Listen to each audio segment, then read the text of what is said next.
Состојбата со загадувањето е загрижувачка. Да не се игра со здравјето на граѓаните, бараме интервентни мерки веднаш.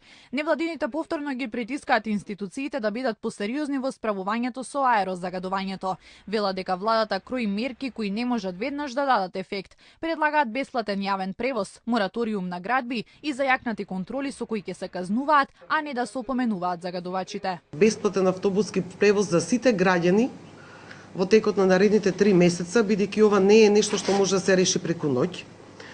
Воведување на 24 часовен зајакнат инспекцијски надзор. Треба да испратиме апел и до сите граѓани, значи до нивната свесност и совесност, и тие малку да придонесат кон облажување на состојбата, че да внимаваат како ги затоплуваат домовите, да избегнуваат колку може почесто да не одат со автомобили, да одат пешки, да користат градски сообраќај колку може или точаци.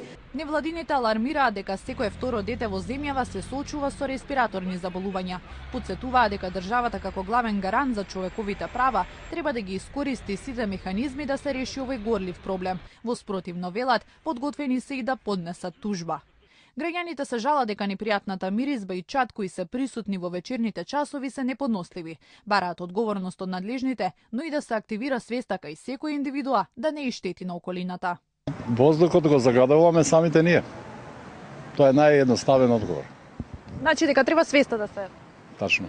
Институциите сметате дека реагираат соодветно? Па таму сме ние. Значи секаде се врти кругот во самите нас. Воздухот е многу загаден. Се осеќам посебно вечерните часови е стварно катастрофално. Не се презема ништо докаде ќе оди не. Возила, грејење, што друго, нечисти улици. Граѓаните сметате дека внимаваат доволно?